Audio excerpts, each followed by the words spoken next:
144 ধারা উঠে যাওয়ার পরই ক্ষতিগ্রস্তদের কাছে ছুটে গেলেন বিএনপি নেতারা। গত শুক্রবার রাঙামাটিতে ঘটে যাওয়া সহিংসতায় ক্ষতিগ্রস্ত স্থান পরিদর্শন ও ক্ষতির মুখে পড়া ব্যক্তিদের খোঁজ খবর নিয়েছেন রাঙামাটি জেলা বিএনপি নেতারা। শুক্রবার দুপুর থেকে প্রশাসন 144 ধারা জারি করায় ক্ষতিগ্রস্ত এলাকায় যাওয়া সম্ভব না হলেও ধারা উঠে যাওয়ার পরই ক্ষতিগ্রস্তদের খোঁজ খবর নিতে ছুটে গিয়েছেন বিএনপি নেতৃবৃন্দ। সোমবার সকালে জেলা বিএনপির সভাপতি দীপন তালুকদার দীপু, সাধারণ সম্পাদক অ্যাডভোকেট মামুনুর রশিদ মামুন, সাংগঠনিক সম্পাদক সাইফুল ইসলাম শাকিলের নেতৃত্বে হ্যাপির মোড় থেকে শুরু করে বনরূপা বাজার, সমতাঘাট, কাটাপাহাড় পর্যন্ত ক্ষতিগ্রস্ত ব্যবসায়িক প্রতিষ্ঠান ও ঘরবাড়ি পরিদর্শন করেন। এরপর তারা বনরূপা জামে মসজিদ ও মৈত্রীবিহার পরিদর্শন করেন। এ সময় নেতৃবৃন্দ পরিচালনা কমিটির সাথে কথা বলে তাদের খোঁজ খবর নেন এবং জেলা বিএনপির পক্ষ থেকে সার্বিক সহযোগিতার আশ্বাস দেন। পরিদর্শনকালে জেলা বিএনপির সিনিয়র নেতাদের পাশাপাশি অঙ্গ ও সহযোগী সংগঠনের বিভিন্ন স্তরের নেতৃবৃন্দ উপস্থিত ছিলেন। এ বিষয়ে বিএনপির সভাপতি ও সাধারণ সম্পাদক বলেন, 20 তারিখে যে ঘটনাটা আসলে এটা অনাকাঙ্ক্ষিত এবং এই ঘটনাটা সারা রাঙ্গামাটিবাসীকে যেমন হতভম্ব করেছে, আমরাও কিছুটা হতভম্ব করেছিলাম। আমরা ঘটনা জানার সাথে সাথে আমাদের সকল নেতাকর্মীরা আমরা চেষ্টা করেছি, প্রত্যেকটা এলাকায় আমরা আমাদের নেতাকর্মীদেরকে নিয়োগ করেছি যে যাদের সাম্প্রদায়িক সম্পর্কটা বিস্তারিত করতে না পারে।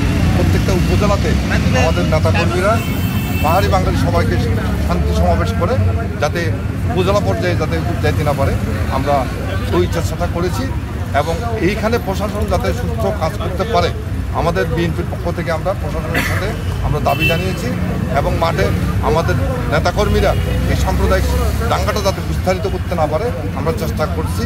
আমরা দেখেছি এই পতিত সরকারের যে নেতাকর্মীদের নেতৃত্বে দুজনে এই জিনিসটাকে আরও ভয়াবহ রূপ ধারণ করে।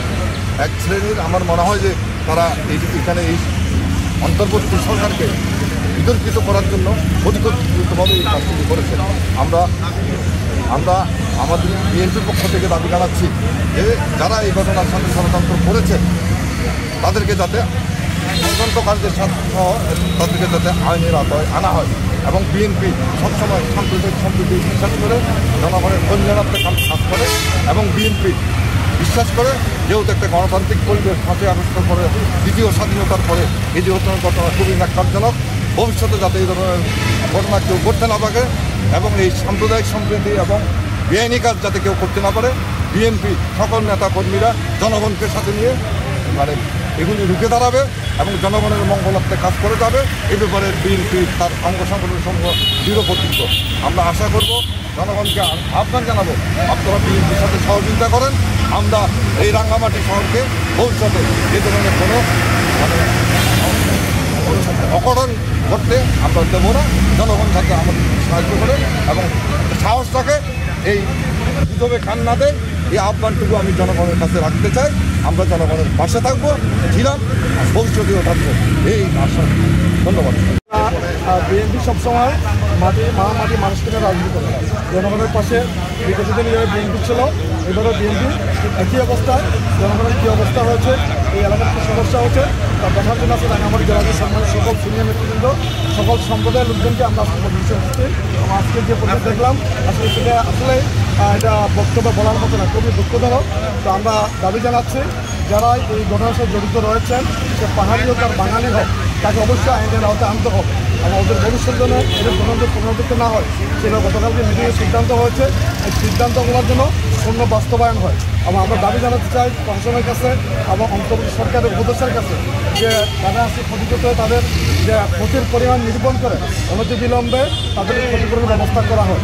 সেই সাথে আমরা আহ্বান রাখতে চাই অত্র অঞ্চলের পাহাড়ি বাঙালি সকল সম্প্রদায়ের লোক যেমন সমতা জেলার সাথে সম্পৃক্ত শহর, এই সম্পৃক্ত শহরগুলো না আমরা পুনরায় নিয়ে আসতে পারি। আমরা এই সম্পৃক্ত নষ্ট করার পিছনে যারাই জড়িত রয়েছে, যারাই কাজকর্ম করেছে তাদেরকে অবশ্যই গোয়েন্দা সংস্থা চিহ্নিত করে তাদের শাস্তি নির্ধারণ করা হয়। এই বিষয়ে আমাদের দাবি থাকে।